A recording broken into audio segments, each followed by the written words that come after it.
am attempting to beat Kingdom Rush Origins only using barracks. For those who don't know, Kingdom Rush is a tower defense game where you have to come up with strategies to beat all your enemies using your towers. You have 4 options: the mage, archers, barracks, and artillery. But today, we are gonna throw everything in the trash except the mighty barracks. The rules are pretty simple: barracks only, no premium heroes, and power-ups are allowed. Okay, without further ado, let's get to it. Level 1 is pretty basic. I just piled up a bunch of barracks and we won. We also unlocked our hero, Edward III.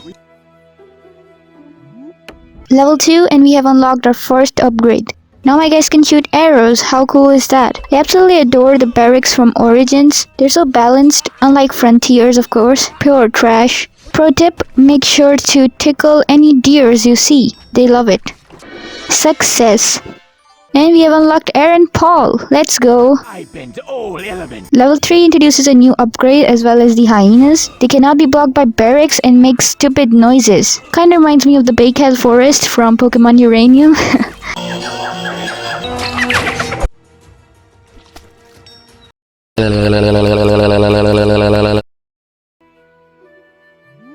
Level 4 probably has the best layout ever made. I adore this level so much. Just look at these little huts. Amazing design. Ew, that's an illegal building technique. I'm calling the cops. This level also introduces whatever these are. I'm definitely not comfortable talking about them. Moving on. Level 5 and we have unlocked our first special barrack upgrade. No way! That's fucking allergy. What? Allergy can spawn doggy? Am I missing something? What's she doing here? The highlight of this level is definitely the catapult. You cannot damage this idiot unless you use your power-ups. I tried ignoring him, but dang, he deals some big damage. Moving on to level 6. The reason there's a gigantic eagle in this level is because we are helping Allergy to escape to Laneria. Because the bad people want to kill Allergy. Yeah, I read the Kingdom Rush lore. I feel like the only downfall of Bladesinger Hall is that they lose their archery. Level 3 barracks can deal range damage, but these guys simply cannot. So the idea is to use a mix of both of them. Otherwise, beating these levels will become way harder. Okay, boss fight time, chads.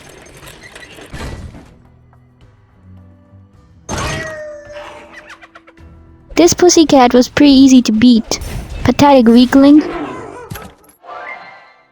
Post Allergy's farewell, the elven army sought refuge in the fairy forest, but things took a surprising turn as they were ambushed by the Twilight elves. Level 7 introduces some new enemies, including small spiders, a big guy who can spawn small guys, and a big purple spider. Level 8 and we have unlocked PTSD. I'm kinda curious to use him, so let's give it a go. Bow before me! Forest keepers, let's go. They can throw spears. Can you believe that?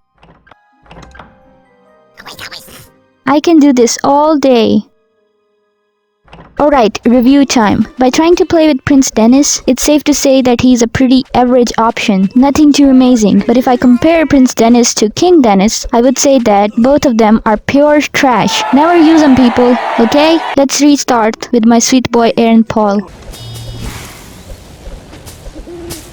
The abilities you get for the forest keepers are pretty decent. Strong spears, vines to damage and slow down enemies, and a healing ability. Level 9 is the Crystal Lake, where this lake monster uses illegal building techniques to open 3 additional pathways, which makes this level a hard one to beat. Anywho, I did manage to beat it with a tiny bit of inconvenience. Level 10 has some fun stuff, the first one being this music puzzle which gives you additional money if you do it correctly. And the second one is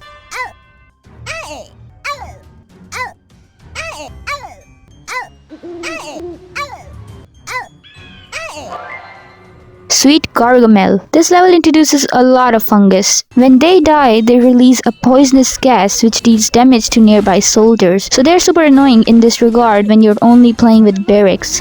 Yeah, hate them. Level 11, we have made it to Malicia's lair. For those who don't know, Malicia is the bad guy of Origins. She's after the ancient elven crystal and we have to stop her. Yeah, I've read the lore. In this level, we get an additional tower, the Gnome Garden. These guys can play tricks on enemies, which includes stealing money and turning them into bunny rabbits. These spiky boys can give you a hard time in these levels, especially if you are only playing with barracks. Anyway, they are beatable though.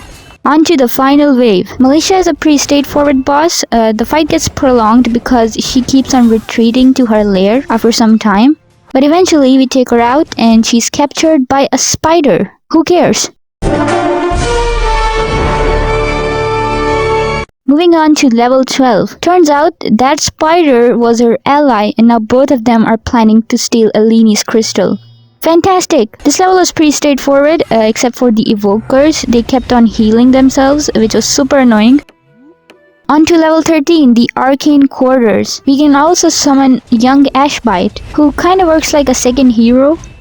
This level has a lot of these teleporting things which becomes pretty confusing at times. So my strat was to completely block the exits. That way I will always be on the safe side.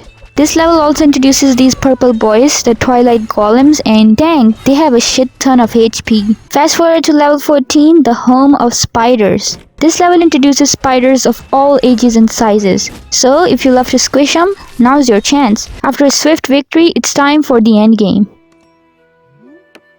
The Shrine of Eleni. We also get some additional help from a tower. Good thing it's a barrack because we cannot sell these bad boys.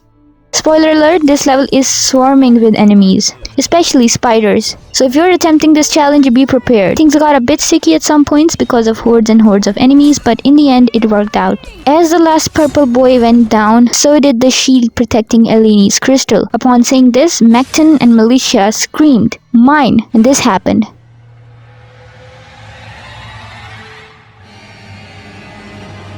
A half spider, half militia abomination. Looks sick, not gonna lie. After a bunch of chaos, we finally took the thing out.